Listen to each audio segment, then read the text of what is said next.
Sunday, Sunday, Sunday, drag racing. I showed up expecting cars. It was a bunch of guys on high heels going hee, running down Duval Street. Welcome to Key West, Florida, and welcome to the Regretful Pirates. Today I'd like to talk about changes in latitude, changes in longitude, changes in price. Now, I know it's an old Jimmy Buffett cliche. I like Jimmy Buffett, and we're all a little closer to the sea when we listen to him. Anyway, we're going to go over some examples of the new treasure that the pirates use. They find out and pillage and plunder in the ocean. It's no longer gold and jewels, but something far more valuable than all the gold and jewels that have ever sailed the seven seas. And that's the life just laying there to be picked up. Let's start off with seaweed. Yeah, seaweed is worth its weight in lobster if you take it 100 miles north to another latitude, or 50 miles west to another longitude. All you got to do is move it a little bit, and it's worth a fortune compared to where it comes from. The locals, it's worth very little, but you move it a little ways away, and it's worth a fortune, and that's what these new pirates have figured out. Well, some of the stuff is like, for instance, the Mushroom Man. Everybody's got a Mushroom Man down in the Keys, and they all go get them little Recordia mushrooms. Now, some of those mushrooms are worth their weight in gold. Yeah, their weight in gold. People will pay unbelievable money just for one silly little mushroom that has a specific pretty little color or whatever. It doesn't matter. People will just pay unbelievable prices for this stuff up north from down south. Another example would be the Nassau snails and blue-legged hermit crabs. Now, they can be found by the thousands and the millions. I mean, they're just piles of them if you find them at the right time. But even on a normal day, you can still go get plenty of them. And they're worth basically $1 a piece. And that's $100 a shot glass full. And, I mean, think about that. You pick up, like I say, a snail is a snail in Tampa Bay, but it's worth $1 100 miles away. And if you multiply that by tens of thousands, it's a lot of money. It's the new currency of the pirates of the Florida Keys, or anywhere for that matter. I'm just going over the examples of Welcome to America, may we take your order. This is coming out of our National Marine Sanctuary, and we're still selling plenty of life right out of here. It doesn't stop. But the best example I can give you is the coral poachers that go over to other countries and collect a little chip of a coral that nobody else on planet Earth has yet, and they sneak them back and grow them out and sell them for about $2,000 a chip, the size of a chip of a diamond, and they're worth $2,000 like a chip of a diamond, like more than diamonds or jewels. These guys are growing diamonds. They have figured out a way to grow diamonds in a crappy basement. This stuff is what is destroying our planet, and we can't let it go on. We've got to do something about this. We're supposed to be some kind of shining light on a hill. I heard about America. Well, why don't we lead by example and stop letting our greed and selfishness sell off our only living coral sanctuary in the continental United States? It's the only one we got. As a matter of fact, we call it a national something. Well, if this is a national marine sanctuary, then shouldn't we protect the corals and the life that's in it? Or are we just going to let these people just keep raping it out of the ocean? It's not the solution. It's the cause of the extinction.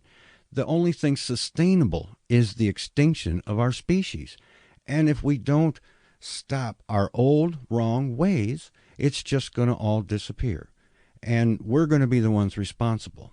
I don't want to explain it to my descendants. And the one thing that most people don't realize is when you take a creature out of the ocean, you don't just take that one creature. You take all the descendants that creature would have had.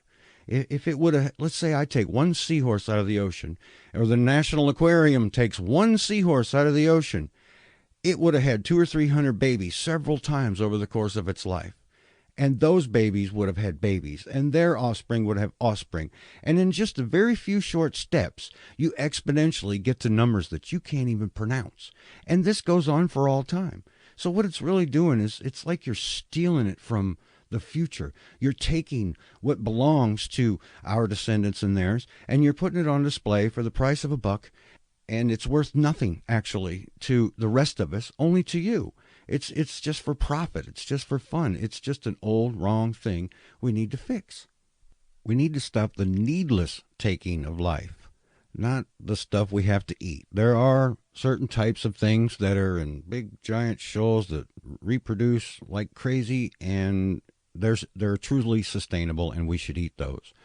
But to take an animal and to put it on display for fun and profit has no value whatsoever. It doesn't teach us anything. All it does is destroy the very life that they claim to love, that they want us to love. And they use the love that we have for these creatures. Everybody loves to look at these little cool creatures and is like, oh, ain't they so cute? And that's what they use to lure you in and teach you some fake conservation or whatever they like to claim that it is, when in truth, they're exploiting animals for profit and fun. That's all it really is. And we should not teach this same old stuff to our children.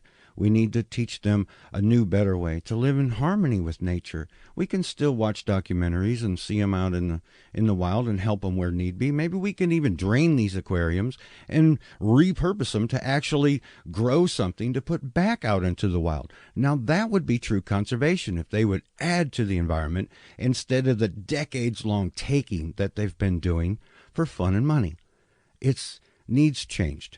We need a sea change in this nonsense that's been going on for many, many years. And I would like to ask your help. I would like you to spread the word, tell a friend, pass it on. Watch the aquarium and see if you can pick out the little lies and the little puff pieces that they're putting in and how they do the conservation by association. They don't really do any conservation. They go and they talk with somebody that really is doing conservation, but they're not. They're just killing life for money.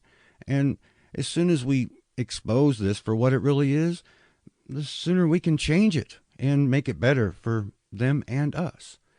And I'd like to just please ask you once again, I know this is a lot to take in, and it ain't perfect, and I'm working on it, and I'm trying to get it better. I'm just an old regretful pirate trying to tell my story and fix a little wrongs and make a little right by teaching from my mistakes and what I've seen. And I need to know what you've seen, too. I'm not the only whistleblower out here. I know there's a bunch more of you out there. I know there's many people that have worked at these places that have seen what's really going on behind the magic curtain and what is put out to the public to deceive and what is really going on behind the scenes. They think they're promoting themselves by bragging about all these things that they do. They work on all these creatures with all this stuff. Well, you know what? If you weren't making them sick, they wouldn't need all that stuff. Put them back in the wild where they're safe from you guys. Because a lot of these aquariums, I'm getting emails from them. They say, we don't know what we're going to do without our $28,000 in ticket sales every day. We need your donation. Donate here, donate there, donate everywhere to another cause of killing animals for money. Stop supporting aquariums, pet stores, and zoos. They're not what they appear to be. They're the cause, not the cure.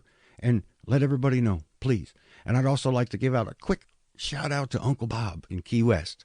And I'm sure he's still looking for the beach, my friend.